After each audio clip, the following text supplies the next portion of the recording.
আসসালামু আলাইকুম প্রিয় স্বপ্নবাজের দল, আশা করব তোমরা ভালো আছো। তোমাদের পড়াশোনা অনেক বেশি ভালো চলছে। আজকে আমরা বাংলা অংশ নিয়ে আলোচনা করব। ঢাকা সেন্ট্রাল ইউনিভার্সিটি, যা নতুন একটা পাবলিক বিশ্ববিদ্যালয় এবং স্বায়ত্তশাসিত বিশ্ববিদ্যালয়। তো ঢাকা সেন্ট্রাল ইউনিভার্সিটিতে এ, বি এবং সি ইউনিটের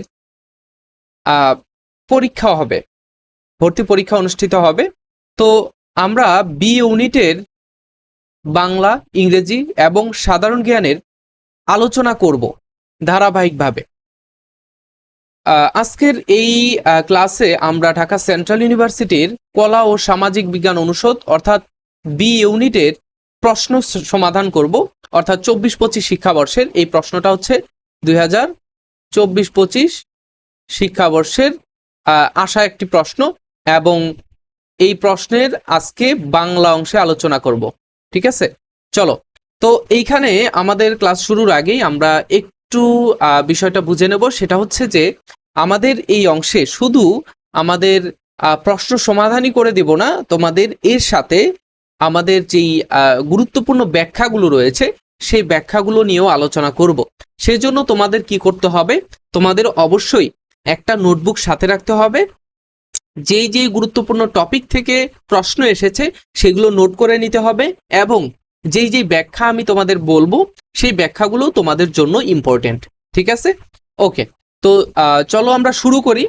আর তোমরা আমাকে কমেন্টে একটু জানিয়ে দেবে যে তোমাদের পরবর্তী ক্লাস কোন বিষয় নিয়ে, কোন সাবজেক্ট এবং কোন টপিক নিয়ে আলোচনা করব, সেগুলো আমাকে জানালে আমি ধারাবাহিকভাবে একটার পর একটা ফ্রি ক্লাস তোমাদের জন্য দিতে থাকবো ইনশাল্লাহ। তোমরা যারা অর্থনৈতিক সমস্যায় ভুগছো, তোমাদের জন্য আমরা এই ফ্রি ক্লাসগুলো নিয়ে যাচ্ছি, এবং পাশাপাশি আমরা আমাদের পেইড ব্যাচে এক্সাম নিচ্ছি। ঠিক আছে, ওকে। দেখো, সর্বপ্রথম এখানে আমরা দেখব হচ্ছে 25টা প্রশ্ন, বাংলা অংশের 25টা প্রশ্ন, যা আমাদের মুখ্য আলোচনা। বাংলা অংশের 25টা প্রশ্নের মধ্যে সর্বপ্রথম আমাদের যে প্রশ্নটা রয়েছে সেটা হচ্ছে নাসিক্য ব্যঞ্জন ধ্বনি কোনটি? নাসিক্য ব্যঞ্জন, আচ্ছা, ব্যঞ্জন ধ্বনির মধ্যে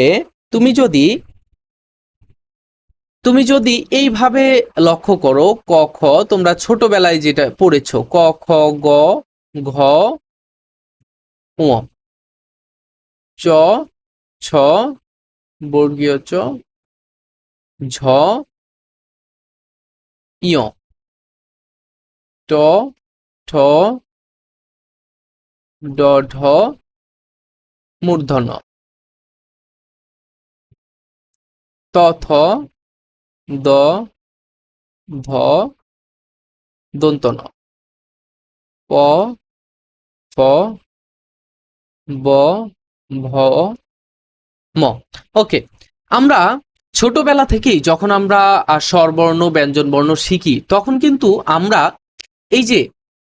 আমরা কিন্তু এইগুলো শিখে থাকি যে ক খ গ ঘ এরকম একটা আমাদের ধারাবাহিকভাবে থাকে কিন্তু দেখবা। তো নাসিক্য ব্যঞ্জন কোনগুলো? এখান থেকে শুধু নাসিক্য ব্যঞ্জনই আসে না, আসে ঘোষ, অঘোষ, অল্প প্রাণ, মহাপ্রাণ, এই শব্দগুলো আসে। ঠিক আছে, আচ্ছা, এখানে যে কয়েকটা এই যে আমাদের এখানে কয়টা 1 2 3 4 5 25টা বর্ণ আছে। এই 25টা বর্ণের মধ্যে ঘোষ, অঘোষ, অল্প প্রাণ, মহাপ্রাণ, নাসিক্য ব্যঞ্জন, এগুলো থেকে কিন্তু খুব বেশি পরিমাণে প্রশ্ন আসে। সো আমরা এই কয়েকটা জানার চেষ্টা করব। ব্যঞ্জন ধ্বনির মধ্যে দেখো, এই যে এখানে যেটা বলেছে নাসিক্য ব্যঞ্জন কোনটি, এই নাসিক্য ব্যঞ্জন হচ্ছে এই যে 5 নাম্বার কলামের মধ্যে যেই বর্ণ কয়টা রয়েছে সেগুলো হচ্ছে নাসিক্য ব্যঞ্জন। ঠিক আছে, আর এইটুকু হচ্ছে, এই যে তিনটা উপরের তিনটা, এগুলো হচ্ছে ঘোষ ব্যঞ্জন বলা হয়, ঘোষ ব্যঞ্জন। আর এই যে প্রথমের 2টা কলাম, এগুলো হচ্ছে অঘোষ বলা হয়। ঠিক আছে, আচ্ছা, এগুলো কেন বলা হয়? দেখো, নাসিক্য ব্যঞ্জন, এই যে নাসিক্য ব্যঞ্জন যে বলা হয়, এই যে শেষের যেই ব্যঞ্জন কয়েকটা, এগুলো উচ্চারণ করো, প্রত্যেকটাই কিন্তু নাক দিয়ে উচ্চারণ হবে, নাক দিয়ে। যেমন এটা হচ্ছে নাক বন্ধ করলে এই উচ্চারণ পুরোটাই ব্যাহত হবে, যার কারণে এটাকে নাসিক্য ব্যঞ্জন বলবো। এটাও নাক দিয়ে উচ্চারণ হচ্ছে, মূর্ধন্য তারপর হচ্ছে দন্ত ন। আমার মাইক্রোফোনের নয়েজ রিডিউস হচ্ছে, যার কারণে আমার উচ্চারণটা হয়তো তোমরা ভালোভাবে বুঝতে না পারো, তোমরা নিজেরাই উচ্চারণ করে একটু দেখবা, ঠিক আছে? আচ্ছা, এরপর হচ্ছে ম। এটাও কিন্তু নাক দিয়ে উচ্চারণ হচ্ছে, তুমি নাকটা একটু, নাকের বাতাস যাতে বের না হয় এটা বন্ধ করে উচ্চারণ করো, ম ম। এটা কিন্তু ভালোভাবে উচ্চারণ হচ্ছে না, ঠিক আছে? আমি ভিডিওর মাধ্যমে হলে তোমাদেরকে আরো ক্লিয়ারলি দেখাতে পারতাম, কিন্তু সেই ফেসিলিটি নাই। তোমরা একটু আমার জন্য দোয়া করবে যেন তোমাদের সেই ফেসিলিটি আমি দিতে পারি।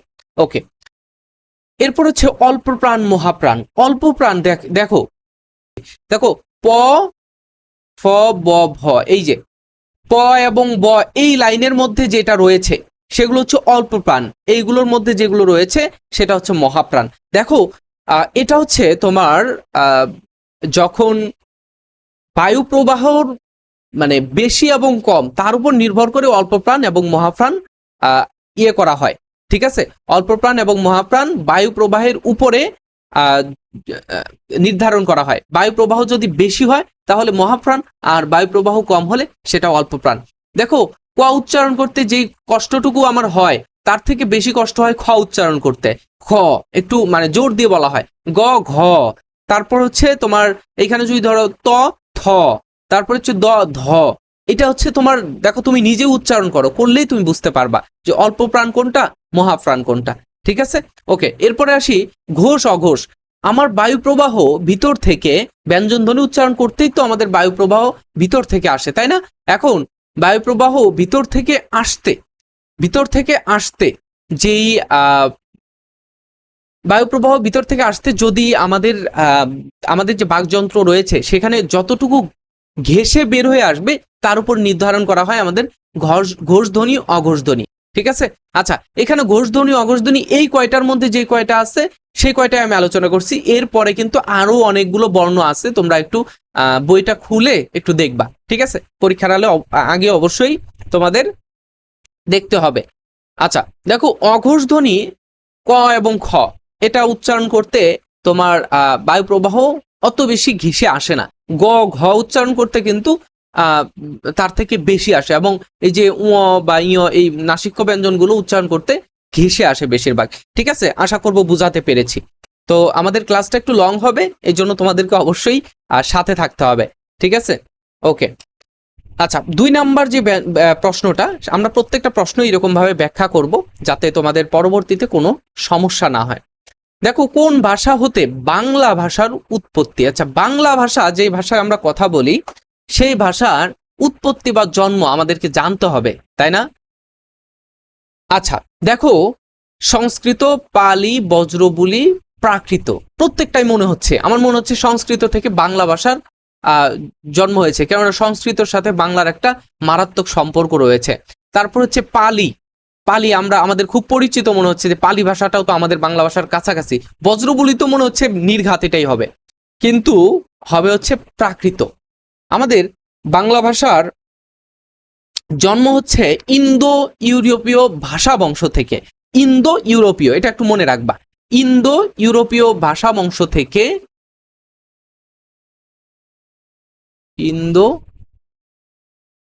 ইউরোপীয়, ইন্দো ইউরোপীয়, আচ্ছা এখানে ইউরোপীয় ভাষা বংশ, এটা একটু মনে রাখবা। আচ্ছা, এই অংশগুলো তোমাদের ক্লিয়ার হয়ে যাবে আশা করব, যে ইন্দো ইউরোপীয় ভাষা বংশ থেকে এটার অন্যতম একটা আধুনিক হচ্ছে তোমার ইন্দো আর্য ভাষা। এটার একটা ভাষা আছে, সেটা হচ্ছে ইন্দো আর্য ভাষা, ইন্দো আর্য, এটার অংশ আর কি, আধুনিক ইন্দো আর্য ভাষা।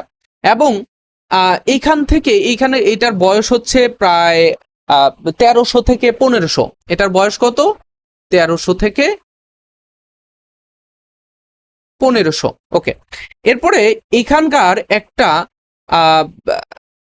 তোমার এখানে দেখো, মাগধী ভাষা, মাগধী প্রাকৃত এবং অপ্রবংশ বিবর্তিত হয়ে 7ম এবং 10ম শতাব্দীর দিকে এটা একটা স্বতন্ত্র ভাষা হিসেবে আত্মপ্রকাশ করে। আচ্ছা, যখন এটার বয়স কত? এটার বয়স হচ্ছে 1300 থেকে 1500 বর্তমান সময় থেকে। আর এরপরে আরেকটা ধরন আসে, সেটা হচ্ছে মাগধী প্রাকৃত, মাগধী প্রাকৃত। মাগধী প্রাকৃত ও অপভ্রংশ, অপভ্রংশ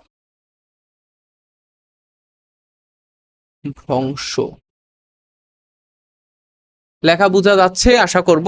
যে দেখো, মাগধী প্রাকৃত ও অপভ্রংশ থেকে, যখন অপভ্রংশের বয়স যখন তোমার এই যে কত সাল, এটা হচ্ছে তোমার 700 এবং 700 থেকে 1000 যখন শতক আসলো, তখন এইখান থেকে যে মাগধী প্রাকৃত অপভ্রংশ থেকে একটা নতুন ভাষা আসলো, সেটার নাম হচ্ছে বাংলা ভাষা। ঠিক আছে, সেটার নাম কি আসলো, সেটা হচ্ছে বাংলা ভাষা। ইন্দো ইউরোপীয় থেকে ইন্দো আর্য, ঠিক আছে, এটার বয়স হচ্ছে এত। এটা হচ্ছে একটা অংশ আর কি। এবং এখানে আরেকটা অংশ হচ্ছে মাগধী প্রাকৃত এবং অপ্রভংশ। ঠিক আছে, ইন্দো ইউরোপীয় থেকে এটা একটা অংশ, এটা আরেকটা অংশ। তো মাগধী প্রাকৃত ও অপ্রভংশ এটা একটা আলাদা ধরন, এবং যখন 700 থেকে 1000 শতক আসলো, তখন তার মধ্য থেকে বাংলা ভাষা একটা স্বতন্ত্র ভাষা হিসেবে রূপান্তরিত হলো। বুঝতে পেরেছো? এটা তাই আমাদের বলা হয় যে এই যে বাংলা ভাষা, এটা কিন্তু আমাদের প্রাকৃত থেকে চলে এসেছে। ব্রজবুলি, সংস্কৃত, পালি এগুলো অন্য একটা সময় আমি নির্দিষ্ট তোমাদের আলোচনা করে দেখাবো। ঠিক আছে, ওকে। আচ্ছা, এরপরে 3 নাম্বার প্রশ্নটা একটু দেখো। বলা হচ্ছে একটি বাক্যের সার্থক গুণ কয়টা? বাক্যের সার্থক বাক্যের গুণ কয়টা? 3টা। আমরা জানি কি কি 3টা হচ্ছে আকাঙ্ক্ষা, যোগ্যতা, আসক্তি। আকাঙ্ক্ষা, যোগ্যতা, আর কি আছে, আর হচ্ছে আসক্তি। আচ্ছা, এগুলো একটু মনে রাখার টেকনিক আমি তোমাদেরকে বলে দেই, খুব সংক্ষেপে বলে দিচ্ছি, তোমরা একটু নোট করে রাখো। আকাঙ্ক্ষা কি? আকাঙ্ক্ষা হচ্ছে মানে কোনো কিছু পাওয়ার ইচ্ছা। আমি যদি একটা বাক্য বলি, এখান থেকে আমি একটা বাক্য নিলাম, এই যে দেশের সেবা করো, এখান থেকে আমি একটা বাক্য লিখলাম যে দেশের সেবা, দেশের সেবা, এরপরে ডট ডট করে চুপ করে গেলাম। তাহলে এইখানে আমার বাক্যটা কি সম্পূর্ণ হয়েছে? আমার যখন আমি উচ্চারণ করব দেশের সেবা, এরপরে থেমে যাব, তখন কি আমার মধ্যে এই যে বাক্যটা সম্পূর্ণ হওয়ার জন্য আমার মধ্যে যেই আকাঙ্ক্ষাটুকু থাকার কথা, সেটুকু থেকে যাবে না? অবশ্যই থেকে যাবে। কেননা আমার এখানে একটা শব্দ ইউজ করা হতো বা পদ ইউজ করা হতো, সেটা কিন্তু আর এখানে ইউজ করা হচ্ছে না, যার কারণে আমরা এখানে একটা আকাঙ্ক্ষা থেকে যায় যে আরেকটা শব্দ যদি থাকতো তাহলে পূর্ণ হতো। যেমন যারা তোমরা, আচ্ছা তো এই উদাহরণ দেওয়া যাবে না, আচ্ছা দিচ্ছি, দেখো, যারা মাদক নেয়, তারা সকালে যদি মাদক নেয়, এরপরে তার দুপুরবেলা মাদক নিতে মন চাচ্ছে। এটা যদিও উদাহরণ দেওয়া ঠিক হচ্ছে না, তোমাদের বোঝানোর জন্য বলছি, তোমরা আবার ভিন্নভাবে নিও না। এটা পুরোপুরি ইলিগাল একটা অ্যাক্টিভিটিস। তারপরেও বলছি যে যাদের মধ্যে নেশা করার অভ্যাস আছে, এই নেশা না নিলে পারে দেখা যায় যে পরবর্তীতে তার মধ্যে একটা আকাঙ্ক্ষা থেকে যায় যে আমি একটা নিব, আমার একটা নিতেই হবে, আমার একটা মাদক নিতেই হবে বা নেশা নিতে হবে। তো তোমার তোমার যখন এটা থেকে যাবে, যখন সকালে নেওয়ার পরে বিকেলে তুমি আর সেই নেশাটা নিবে না, তখন কিন্তু তোমার মধ্যে একটা আকাঙ্ক্ষা থেকে যাবে। সো এই আকাঙ্ক্ষাটাই হচ্ছে আমাদের এই বাক্যের মধ্যে ব্যবহার করা হয়েছে, দেশের সেবা। এরপরে চুপ করে গেলাম, কিন্তু আমার বাক্যটা সম্পূর্ণ হলো না। ঠিক আছে, বুঝতে পেরেছো নিশ্চয়ই। এরপর হচ্ছে যোগ্যতা। আচ্ছা, যোগ্যতা বলতে কি জিনিস বোঝায়? যোগ্যতা বলতে মানে কেউ যোগ্য একটা যে কাজ করার জন্য। একটা বাক্যের মধ্যে শব্দ ব্যবহৃত হবে, বাক্যের মধ্যে শব্দ ব্যবহৃত হবে। তো এই বাক্যের মধ্যে শব্দ ব্যবহৃত হতে গেলে অবশ্যই তার একটা যোগ্যতা থাকতে হবে, মানে পদ হিসেবে রূপান্তরিত হওয়ার জন্য অবশ্যই একটা যোগ্যতা থাকতে হবে। তো এই যোগ্যতা থাকার যে বিষয়টা, সেটাই হচ্ছে আমাদের যোগ্যতা। যেমন আমি বললাম যে ছেলেরা আকাশে হাঁটে। ছেলেরা কি আকাশে হাঁটে? না। ছেলেরা কোথায় হাঁটে? ছেলেরা মেয়েদের হলের সামনে হাঁটে, বা মেয়েদের হোস্টেলের সামনে হাঁটে, অথবা মেয়েরা ছেলেরা তার ক্রাশের বাড়ির সামনে দিয়ে হাঁটে অথবা আশেপাশে ঘুরঘুর করে। তো এখন যাই হোক, জাস্ট ফর ফান, এখন এই যে যোগ্যতাটা, এই যোগ্যতাটা আমি ব্যবহার করতে পারলাম না যদি আমি বলি যে ছেলেরা আকাশে হাঁটে, তাহলে আমাদের যোগ্যতা কি হবে? ছেলেরা যোগ্যতার অভাব রয়েছে, তো যোগ্যতা ঠিক করতে গেলে আমাদের বলতে হবে ছেলেরা ক্রাশের বাড়ির আশেপাশে দিয়ে হাঁটে। ঠিক আছে, আচ্ছা, এরপরে হচ্ছে আসক্তি। আসক্তিটা কি জিনিস? আসক্তি, আসক্তিটা হচ্ছে, দেখো যে আমরা বাক্যের মধ্যে শব্দ ব্যবহার করি। দেখুন, দেশের সেবা, দেশের সেবা করো, ঠিক আছে, দেশের সেবা করো, এটা একটা পূর্ণাঙ্গ বাক্য, এটা সুন্দর। কিন্তু এই বাক্যটা যদি আমি বলি সেবা দেশের করো, দেখো বাক্যটা থেকে আমরা অর্থ খুব কষ্টে বের করতে পারি, কিন্তু তারপরেও এটা একটা মানে ভালো বাক্য হবে না। কেন ভালো বাক্য হবে না? কেননা এখানে শব্দ বিন্যাস ঠিক নাই। ঠিক আছে, এটা হচ্ছে শব্দ বিন্যাসের খেলা। এই যে এটা হচ্ছে বিন্যাসের খেলা, বিন্যাস বুঝো, মানে নিয়ম মেনে ছড়িয়ে ছিটিয়ে থাকা। কিন্তু এখানে দেখো সেবা দেশের করো, এটা কিন্তু হচ্ছে না আমার। ঠিক আছে, আরো বড় বাক্য নিলে পারে আরো ক্লিয়ারলি বুঝতে। তো এখানে জায়গা অল্প অল্প হওয়ার কারণে আমি ছোট বাক্য নিয়েছি। তো এইখানে কিন্তু আমার এটা হলো না। আমার কি করতে হবে?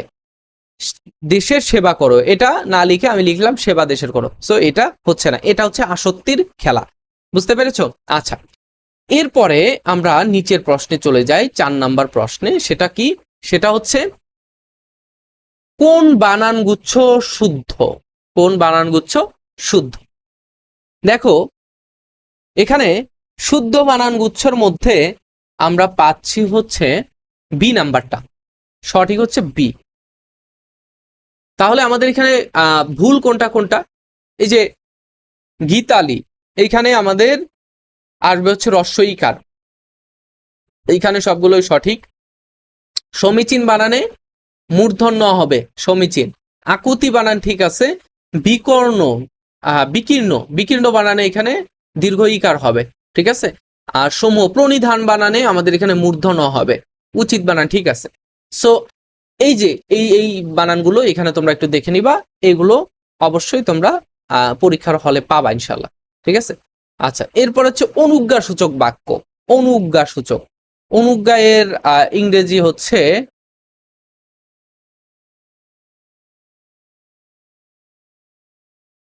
ইম্পারেটিভ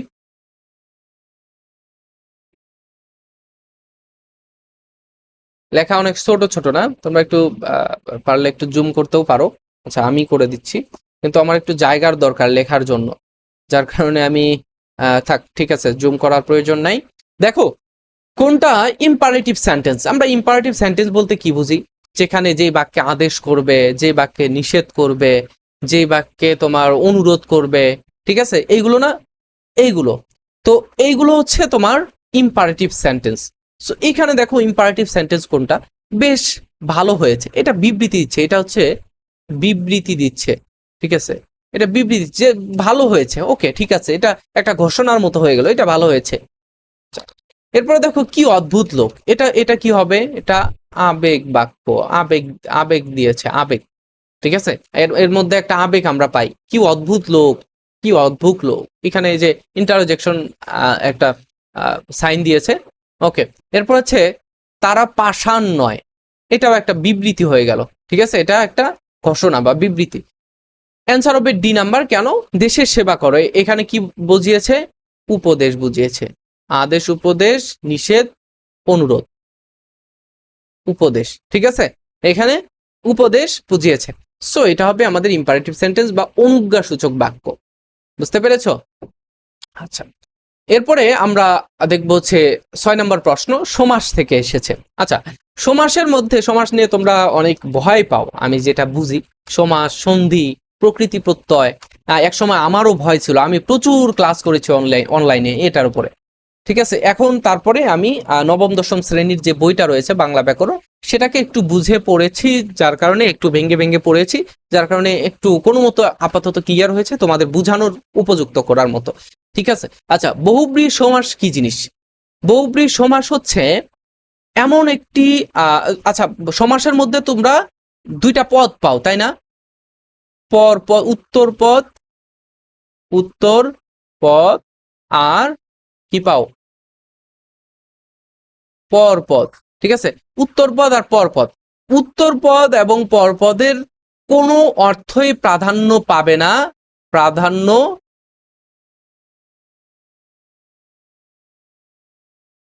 পাবে না।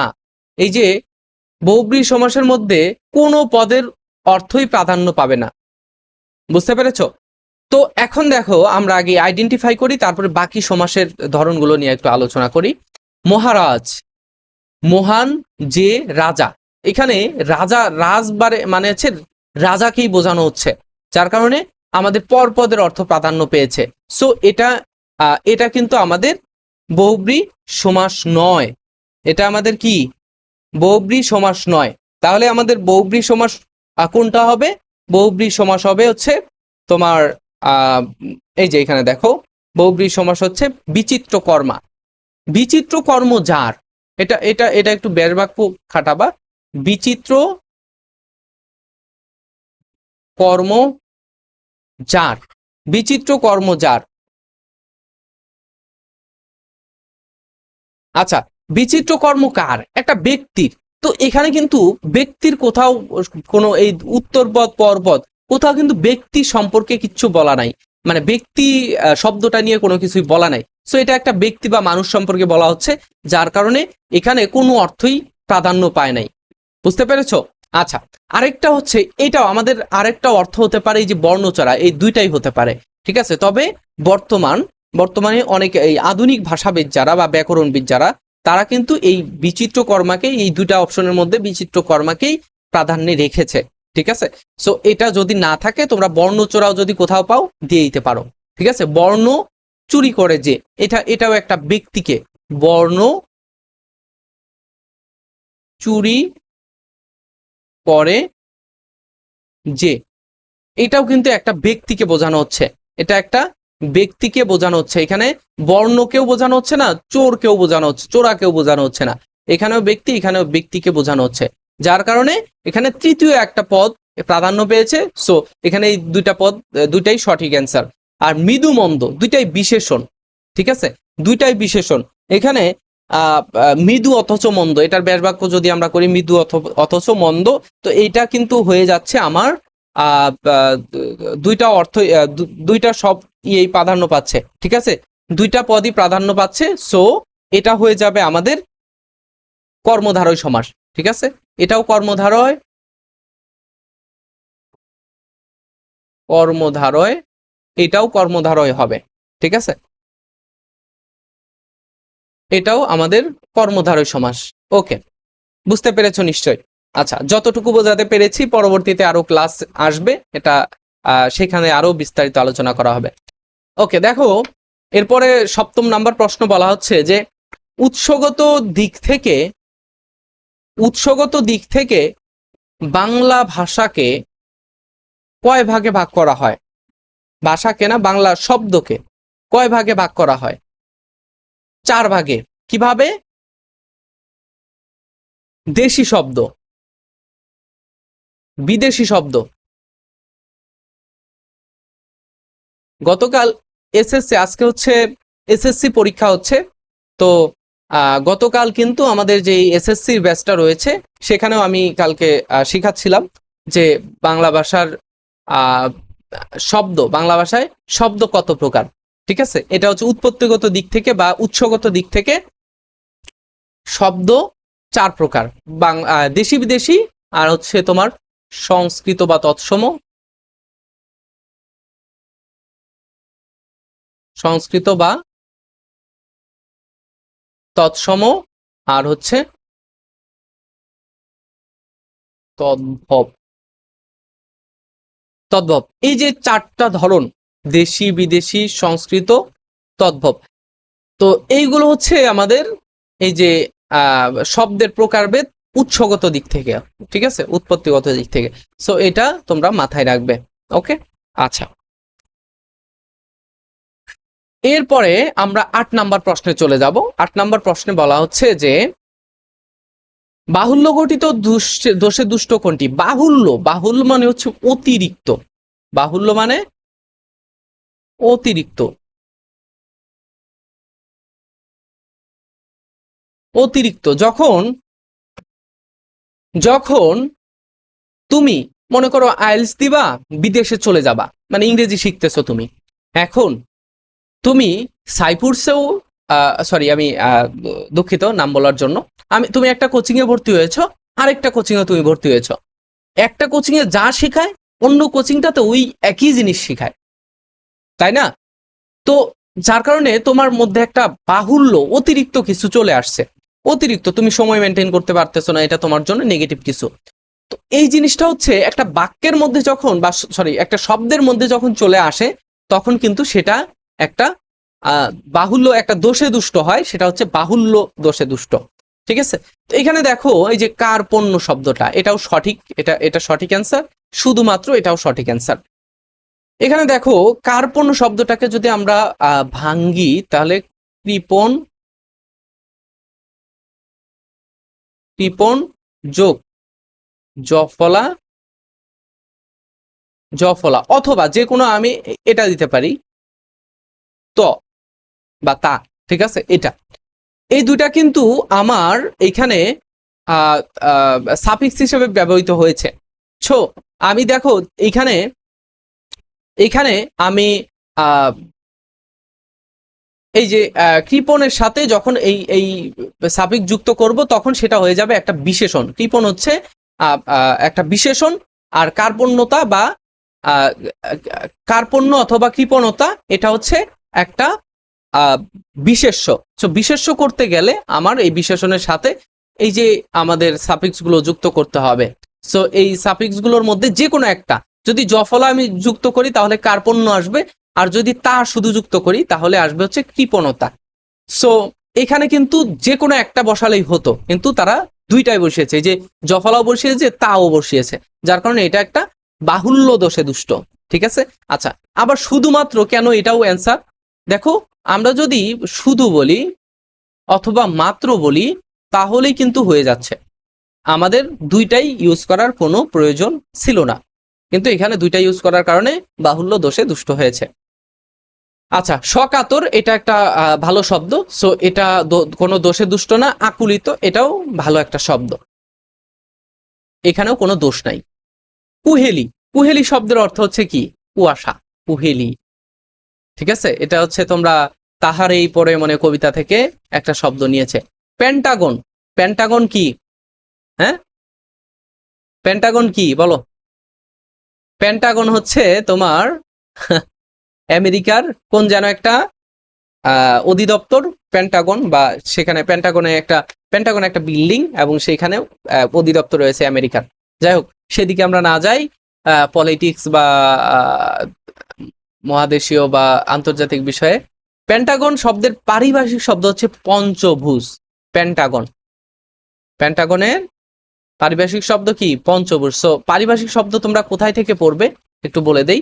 পারিভাষিক শব্দগুলো তোমরা প্রিভিয়াস ইয়ারে বিভিন্ন বিশ্ববিদ্যালয়, ভর্তি পরীক্ষায় এবং চাকরির পরীক্ষায় যেখানে যেখানে যেটা যেটা আসছে সবগুলোই ঠাড়া মুখস্থ করবা, ঠিক আছে? আচ্ছা, এরপরে হচ্ছে কলম শব্দটির উৎপত্তি কোথায়? কলম শব্দটির উৎপত্তি কোথায় বলো? কলম শব্দটির উৎপত্তি হচ্ছে আরবি ভাষায়। আচ্ছা, আমরা এই উৎসগত দিক থেকে একটা উৎসগত দিক থেকে বাংলা ভাষার প্রকারভেদ পড়লাম না? এইখানে তোমরা বিদেশি শব্দ, দেশি শব্দ, সংস্কৃত, তদ্ভব, তৎসম, যাই বলো না কেন, এইগুলো তোমরা একটু পড়ে রাখবা, ঠিক আছে? এগুলো একটু বিভিন্ন শ্লোক রয়েছে, বা বিভিন্ন তোমার নিজের মতো করে শ্লোক বানিয়ে তুমি মুখস্থ করে রাখতে পারো টেকনিক খাটিয়ে। আচ্ছা, এরপরে হচ্ছে বাক্যস্থিত পদ সমূহের অর্থগত ও ভাবগত মেলবন্ধনের নাম কি? এই যে যোগ্যতা, দেখো একটা জায়গা থেকে মাত্র ছোট্ট একটা টপিক, যে বাক্যের মধ্যে গুরুত্বপূর্ণ বিষয়, বাক্য গঠন করতে গুরুত্বপূর্ণ বিষয় কি কি লাগে, তার উপর থেকে 2টা এমসিকিউ আসছে, 2টা এমসিকিউ, বোঝা যায় 2টা এমসিকিউ। যেটা আমি দেখালাম একেবারে শুরুর দিকে, যেটা আমি দেখালাম এই যে এখানে, এই যে এই প্রশ্নের সার্থক বাক্যের গুণ কয়টি, এইটা আমি কিন্তু দেখালাম, আবার এইখানে আরেকটা প্রশ্ন দিয়ে দিয়েছে। সো এটা বোঝার কোনো উপায় নাই বা চিন্তার কোনো উপায় নাই যে এটা একটা গুরুত্বপূর্ণ অধ্যায়। সো এটা তোমরা গুরুত্বপূর্ণ টপিক, এই অংশটা একটু ভালোভাবে পড়বা। অনাবৃষ্টি শব্দটি কিভাবে গঠিত হয়েছে? অনাবৃষ্টি শব্দটা উপসর্গ যোগে, ঠিক আছে? অনা হচ্ছে একটা উপসর্গ, অনা হচ্ছে একটা উপসর্গ, এই উপসর্গটা বৃষ্টি শব্দের সাথে যুক্ত হয়ে, অনা শব্দটা যুক্ত হয়ে একটা উপসর্গ, এই উপসর্গটা যুক্ত হয়ে একটা নতুন রূপ দিয়েছে বৃষ্টি শব্দটা, এবং অর্থ পরিবর্তিত হয়েছে। আচ্ছা আচ্ছা, দেখো এখানে আমরা কিছু কিছু জিনিস মনে রাখি যে বাংলা ভাষায় যত নতুন শব্দ গঠিত হয়, নতুন শব্দ গঠিত হয়, শব্দ গঠন করা হয় কয়টা উপায় জানো? বাংলা নতুন শব্দ গঠন করার জন্য তোমার হচ্ছে সন্ধি ব্যবহার করা হয়, সন্ধি, তারপরে হচ্ছে সমাস, প্রকৃতি প্রত্যয়,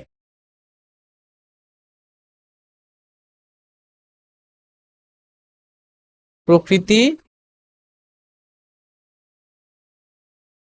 প্রত্যয়, তারপরে আর কি আছে? উপসর্গ,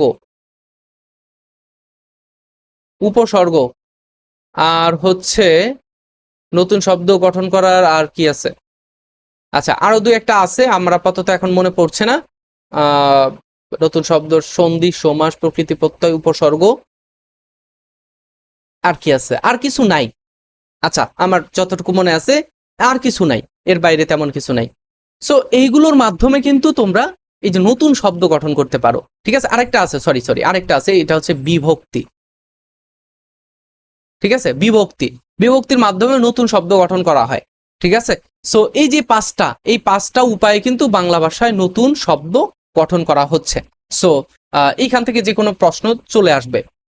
আচ্ছা এরপরে দেখো আমাদের অনুবাদে আসছে একটা, অনুবাদটাই দেখো। অনুবাদে বলা হচ্ছে যে নো স্মোক, কোনো ধোঁয়া, উইদাউট ফায়ার, কোনো কোনো ধোঁয়াই ফায়ার ছাড়া তৈরি হয় না, অর্থাৎ আগুন ছাড়া কোনো ধোঁয়া তৈরি হয় না। তাহলে তোমার হিসেবে উত্তর কি আসা উচিত? আগুন ছাড়া ধোঁয়া হয় না, এটা না? কিন্তু যে বাংলা অনুবাদের ক্ষেত্রে তোমাকে কি ধরতে হবে? তোমাকে বাগধারার নিয়ম অবলম্বন করতে হবে, যে এখান থেকে ভাবার্থ তোমাকে বের করতে হবে, ভাবার্থ বের করতে হবে, ঠিক আছে? বাগধারার মধ্যে থেকে ভাবার্থ বের করতে হবে। এখানে অর্থটা হচ্ছে এটা যে যা রটে তা তা বটে না, তা ঘটে, ঠিক আছে? যা রটে তা ঘটে, তার মানে এখানে কি বোঝানো হচ্ছে? যে যদি কোনো কিছু ছড়ায় তার মানে অবশ্যই সেটা ঘটে, বুঝতে পেরেছো?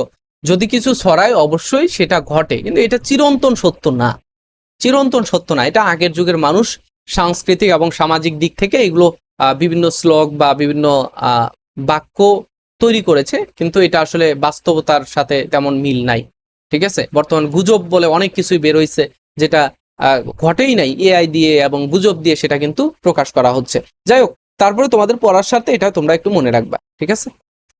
দিবস শব্দের উচ্চারণ, এই যে ধ্বনিতত্ত্বের মধ্যে থেকে উচ্চারণ, দিবস, স স স না কিন্তু স উচ্চারণ। তো তালবস্য উচ্চারণ আমাকে করতে হবে, যখন স আসবে তখন তালবস্য উচ্চারণ করতে হবে। দি বস, বো, দি, বো, বো, এই যে বো, ও, অ কিন্তু না, ও, ঠিক আছে? আমি ভিডিওতে দেখালে তোমাদের মুখের উচ্চারণটা আমি দেখাতে পারতাম। ও হবে, অ হবে না। দিব, এরপর হচ্ছে তালবস্য, তারপরে শেষে যেহেতু এটা ছেড়ে দিছে সেজন্য তোমাকে হসন্ত দিতে হবে, একটা মানে উচ্চারণ করে ছেড়ে দিছে, ধরে নাই। কিন্তু আমি যদি বলতাম দিবস, তাহলে কিন্তু এই হসন্তটা দিতাম না। তাহলে হসন্তটা আমি কিসের জন্য দিলাম? এই যে দিবস ছেড়ে দিচ্ছে, সো ছেড়ে দেওয়ার কারণে আমার উচ্চারণ হচ্ছে দিবস। সো এটা কোথায় আছে? এটা হচ্ছে এই যে ডি নাম্বারে। 16 নম্বর প্রশ্নটা একটু দেখো। বিগ্রহ বাক্য অপর নাম কি? বিগ্রহ বাক্যের অপর নাম হচ্ছে ব্যাস বাক্য। বিগ্রহ বাক্যের অপর নাম কি? ব্যাস বাক্য। বুঝতে পেরেছো? বিগ্রহ বাক্যের অপর নাম ব্যাস বাক্য। দেখো, বিগ্রহ বাক্যটা কোথায় পাওয়া যায়? এটা হচ্ছে সমাসের মধ্যকার আলোচনা বিষয়। সমাসের মধ্যকার আলোচনার বিষয়। তোমরা সমাসটা পড়বা, এখানে ব্যাস বাক্য, বিগ্রহ বাক্য, তারপর হচ্ছে তোমার আরো অনেক কিছু রয়েছে। পরপদ, উত্তরপদ, মধ্যপদ, তারপর হচ্ছে দ্বিগু, দ্বন্দ্ব, অব্যয়ীভাব, কর্মধারয়, তৎপুরুষ। এই যে এই সমাসগুলো তোমরা একটু পড়ে নিবা, ঠিক আছে? আচ্ছা। আর আচ্ছা, সাজেশনগুলোর মধ্যে কিন্তু আমাদের পেইড বেসের যে সাজেশন, সেই সাজেশনের মধ্যে আমরা সাজেশনের মধ্যে কোন কোন টপিক বেশি পড়তে হবে, কোন কোন টপিক কম পড়তে হবে, কোন কোন টপিকের কি কি পড়তে হবে, সেগুলো কিন্তু অলরেডি আমরা দিয়েছি আমাদের পেইড বেসের গ্রুপে। তোমরা চাইলেও জয়েন করতে পারো, না চাইলেও জয়েন করতে না পারো, ঠিক আছে? তোমরা এটা তোমাদের স্বাধীনতা। তো আমাদের পেইড বেসে কিন্তু শিক্ষার্থীরা নিয়মিত পরীক্ষা দিচ্ছে এবং নিয়মিত প্রশ্ন সলভ করছে, বিভিন্ন বিষয়ে জানছে, বুঝছে, কোনো কনফিউশন থাকলে আমাদের থেকে জেনে নিচ্ছে। ওকে, দেখো, এরপরে 17 নম্বর প্রশ্নে বলা হচ্ছে বাগধারা ব্যাকরণের কোন অংশে আলোচ্য বিষয়। আচ্ছা, এখানে আমাদের সঠিক অ্যান্সারটা নাই, কিন্তু অর্ধেক সঠিক যে অ্যান্সার সেটা রয়েছে। বাক্যতত্ত্বে আলোচ্য বিষয়, বাক্যতত্ত্বের কিন্তু আমাদের মেইন আলোচ্য বিষয় হচ্ছে অর্থতত্ত্বের মধ্যকার আলোচ্য বিষয়। অর্থতত্ত্বে আলোচিত হয় আমাদের বাগধারা, কিন্তু এখানে বাক্য তোমার অপশনে থাকায় বাক্যতত্ত্ব হয়ে যাবে, ঠিক আছে? আমি তোমাদের একটু শর্টকাটে বলে দিচ্ছি যে ধ্বনি তত্ত্বের মধ্যে আলোচ্য বিষয় হচ্ছে ধ্বনির উচ্চারণ, তারপর হচ্ছে বর্ণের বিন্যাস, যে ঘোষ অঘোষ, তারপরে তোমার অল্প প্রাণ মহাপ্রাণ, নাসিক্য ব্যঞ্জন, তারপরে উচ্চ মধ্য, নিম্ন মধ্য, তারপরে হচ্ছে তোমার বিবৃত, সংবৃত, এই যে বর্ণগুলো, সেগুলো তোমাদের জানার বিষয় হচ্ছে এই ধ্বনিতত্ত্বের। আর আছে সন্ধি, নত্যবিধান, সত্যবিধান, এই জিনিসগুলো, ঠিক আছে? রূপতত্ত্ব বা শব্দতত্ত্ব, এটা কিন্তু একই।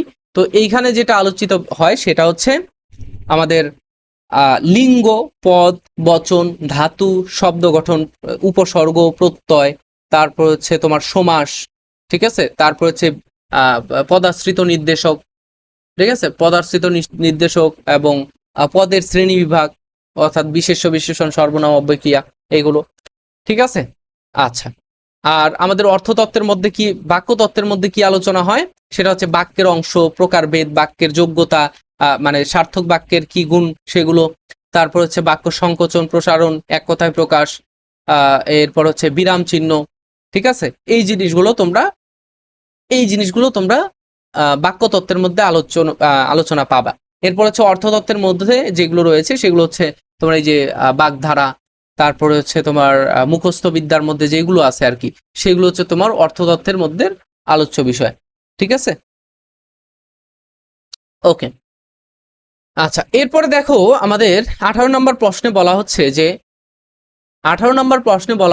যে সোনার তরী কবিতাটি কোন ছন্দে রচিত? আচ্ছা, এইচএসসি বইয়ে থেকে তোমাদের যে কবিতাগুলো রয়েছে সেগুলো তোমরা অবশ্যই তোমরা মাথায় রাখবে যে কোন কবিতা কোন ছন্দে রচিত, ঠিক আছে? আমি শর্ট করে তোমাদেরকে একটা সিস্টেমের মধ্যে জানিয়ে দিচ্ছি বা বলে দিচ্ছি। এখানে হচ্ছে অক্ষরবৃত্তের মধ্যে যেগুলো তোমরা অবশ্যই মনে রাখবা সেটা হচ্ছে বিভীষণের প্রতি মেঘনাদ, তারপর হচ্ছে তাহারেই ঐকতান, যদি তোমাদের না থাকে তোমরা অ্যাভয়েড করবা। তারপর হচ্ছে পদ্মা, যদি তোমাদের পদ্মা কবিতা আছে কিনা, আমাদের সময় ছিল না এবং 2024-25-এ ছিল না, তোমাদের সাথে তোমাদের ব্যাচে আছে কিনা। ওকে, এরপর হচ্ছে মাত্রাবৃত্ত ছন্দে যেগুলো রয়েছে সেগুলো হচ্ছে সোনার তরী, সোনার তরী, সোনার তরী, তারপরে হচ্ছে তোমার বিদ্রোহী, বিদ্রোহী, 18 বছর বয়স, 18 বছর বয়স, তারপর হচ্ছে প্রতিদান। ঠিক আছে, এইগুলো তো তোমাদের সবারই আছে, প্রতিদান এইগুলো। আচ্ছা, এরপরে হচ্ছে গদ্য ছন্দে, গদ্য ছন্দে রচিত যেগুলো সেগুলো হচ্ছে ফেব্রুয়ারি, গদ্য, গদ্য ছন্দে হচ্ছে ফেব্রুয়ারি, তারপরে হচ্ছে আমি কোনো আগন্তুক নই, আমি কোনো আগন্তুক নই, তারপর হচ্ছে ছবি, ছবি তোমাদের সিলেবাসে আছে কিনা জানি না। ওকে, তো এইগুলো হচ্ছে তোমাদের বিভিন্ন ছন্দে রচিত, বিভিন্ন ছন্দে রচিত কবিতা। আচ্ছা, 19 নম্বর প্রশ্নে বলা হচ্ছে যে কোনটি অব্যয়ীভাব সমাস। এই যে সমাস থেকে আবার প্রশ্ন এসেছে, আমি সমাস নিয়ে একটু আগে আলোচনা করলাম না। আচ্ছা দেখো, অব্যয়ীভাব যেখানে অব্যয় আছে, অব্যয়ীভাব সমাস কোনগুলো, যেগুলো অব্যয় আছে যেগুলোর মধ্যে, সেগুলো হচ্ছে অব্যয়ীভাব সমাস। এখানে অব্যয় আছে হচ্ছে এই যে আ হচ্ছে একটা অব্যয়, আ হচ্ছে একটা অব্যয়, যার কারণে এটা হবে অব্যয়ীভাব সমাস। রাজভয়, রাজভয় এটা একটা ভয়, সো এটা পরপর প্রাধান্য পাচ্ছে, হয়তো বা এটা তোমার কর্মধারয় সমাস হবে, নয়তো তৎপুরুষ সমাস হবে। আচ্ছা, নিপবৃক্ষ এটা একটা বৃক্ষকে বোঝাচ্ছে, সো এটাও কর্মধারয় অথবা তৎপুরুষ সমাস। ত্রিভুবন এটা হচ্ছে একটা দ্বিগু সমাস, ঠিক আছে, এটা দ্বিগু সমাস। ওকে, আচ্ছা দেখো, রাজভয় কিন্তু একটা তৎপুরুষ সমাস, এটা এটা কিন্তু তৎপুরুষ সমাস। আর এই যে নিপবৃক্ষ এটা একটা কর্মধারয় সমাস, আর ত্রিভুবন এটা একটা দ্বিগু সমাস। আমি লিখে দেব, দ্বিগু তৎপুরুষ কর্মধারয়, আর এটা হচ্ছে অব্যয়ীভাব সমাস। আচ্ছা, ঘরে বাইরে উপন্যাসের রচয়িতাকে, এটা তোমরা সকলেই জানো, রবীন্দ্রনাথ। এইখানে যে চারজন আছে, চারজন হচ্ছে প্রসিদ্ধ লেখক, বাংলা ভাষায় লেখক, কবি, তারপর হচ্ছে প্রাবন্ধিক। সো তোমরা গল্প, তারপরে প্লে রাইট, নাট্যকার, নাট্যকার এখানে আছে তোমার কাজী নজরুল ইসলাম।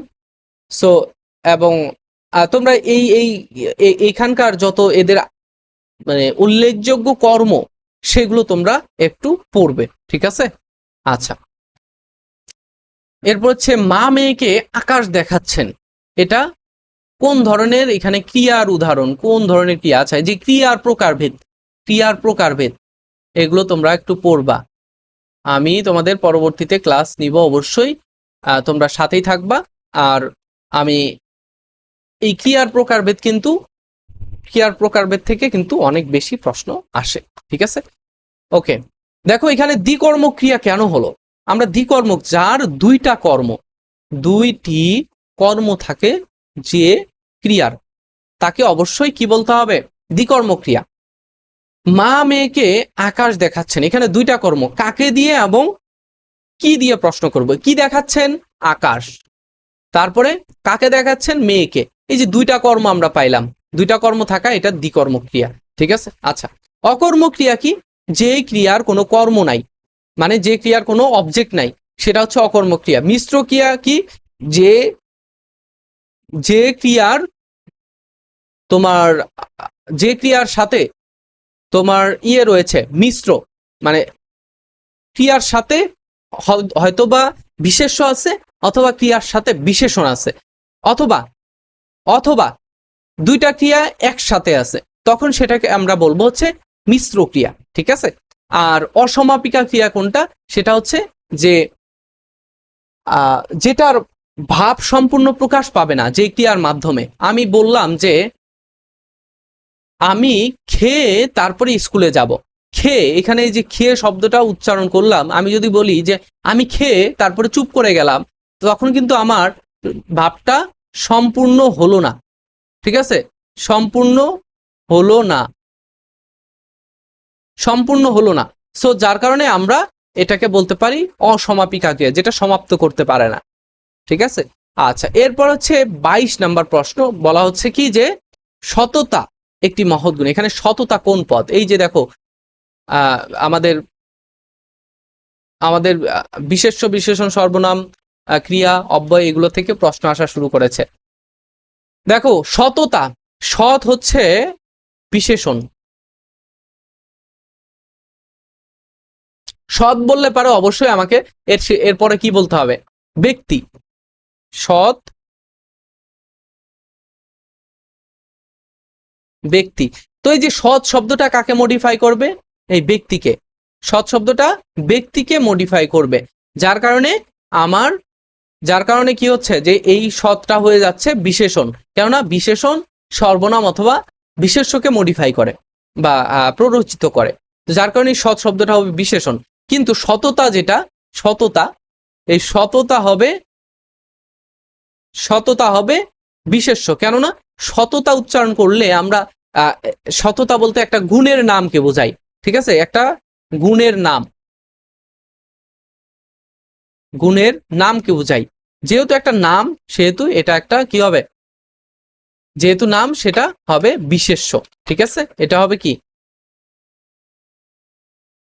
বিশেষ্য। ঠিক আছে, ওকে। এরপরে দেখো 23 নম্বর প্রশ্নটা, সেটা হচ্ছে যে অভ্যুত্থান শব্দটা গঠিত হয়েছে কিভাবে? সন্ধিযোগে, উপসর্গযোগে, দুইটাই। কিভাবে? আমি সন্ধিযোগে যদি ব্যাখ্যা করি, অভিযোগ উত্থান, অভিযোগ উত্থান। এইখানে যে নিয়মটা, সন্ধির যে নিয়মটা খেটেছে, সেটা হচ্ছে রস্বইকার এরপরে রস্বইকার অথবা দীর্ঘইকার ব্যতীত অন্য স্বর বর্ণ যদি থাকে, তাহলে সেখানে জ ফলা হয়। তো এই নিয়মটা খাটার কারণে সন্ধিযোগে গঠিত হয়েছে। এখানে দেখো, এই যে সন্ধি অভ্যুত্থানের ক্ষেত্রে রস্বই কিন্তু থেকে যাচ্ছে, এবং এখানে উত্থান আসছে। এখানে রস্বই অথবা দীর্ঘইকার ব্যতীত অন্য স্বরবর্ণ এসেছে, যার কারণে এখানে জ ফলা হবে। ঠিক আছে, যেখানে জ ফলা হবে, যার কারণে এই যে এখানে জ ফলা এসেছে। বুঝতে পেরেছ? আচ্ছা, উপসর্গ যুগে কিভাবে? একটা সংস্কৃত উপসর্গ যুক্ত হয়েছে অভি হচ্ছে একটা সংস্কৃত উপসর্গ, যার কারণে এটা একটা উপসর্গ যোগে গঠিত শব্দ। এই অভি হচ্ছে একটা সংস্কৃত উপসর্গ। বুঝতে পেরেছ? আচ্ছা, এরপরে দেখো তোমরা যে ঢাকা সেন্ট্রাল ইউনিভার্সিটির জন্য প্রিপারেশন নিচ্ছ, অথবা যে কোনো ইউনিভার্সিটির প্রিপারেশনের জন্য আমাদের এগুলো ইম্পর্টেন্ট। এবং এটা ঢাকা সেন্ট্রাল ইউনিভার্সিটির যতদিন আলোচনা হবে, যতদিন তোমাদের আলোচ্য বিষয় হিসেবে থাকবে, ততদিন আমাদের এই ক্লাসগুলো তোমাদের জন্য ইম্পর্টেন্ট। ঠিক আছে, ওকে। দেখো রেইনকোট গল্পে, তোমাদের এইচএসসি বইয়ে রেইনকোট গল্পে যেই বিষয়টা রয়েছে, সেটা হচ্ছে আমাদের ঢাকার মধ্যেকার আলোচ্য বিষয়। কেননা আমাদের নুরুল হুদা, তিনি কিন্তু কোথাকার অধ্যাপক ছিলেন? নুরুল হুদা ছিলেন ঢাকা কলেজের। নুরুল হুদা ঢাকা কলেজের। নুরুল হুদা কি ছিলেন? ঢাকা কলেজের অধ্যাপক ছিলেন। কোন ডিপার্টমেন্টের? তোমরা একটু কমেন্টে জানাবা। তোমরা কমেন্টে এইভাবে লিখবা, নুরুল হুদা এই ডিপার্টমেন্টের অধ্যাপক ছিলেন বা এই সাবজেক্টের অধ্যাপক ছিলেন। সো এখানে তোমরা নীলক্ষেত মোড়ের আলোচনা পাবা, তারপরে হচ্ছে তুমি এইখানে আসাদ গেটের আলোচনা পাবা। ঠিক আছে, তো এইগুলো তোমরা একটু মাথায় রাখবা। তারপরে ঢাকা কলেজের বিভিন্ন জায়গার ঘটনা তোমরা দেখতে পাবা। আচ্ছা, এরপরে হচ্ছে দেখো, এরপরে কোন শব্দের বাংলা উপসর্গ, কোনটিতে বাংলা উপসর্গ আছে? আর হচ্ছে এখানে বাংলা উপসর্গ। ঠিক আছে, আর হচ্ছে বাংলা উপসর্গ। সো এটা হচ্ছে তোমার বাংলা উপসর্গ গঠিত বাংলা শব্দ। আচ্ছা, অধিবর্ষ, অধি হচ্ছে সংস্কৃত উপসর্গ। নারাজ হচ্ছে ফার্সি উপসর্গ। ঠিক আছে, নারাজ ফার্সি উপসর্গ। তারপর অব হচ্ছে সংস্কৃত উপসর্গ। এগুলো আমি লিখে দিচ্ছি, সংস্কৃত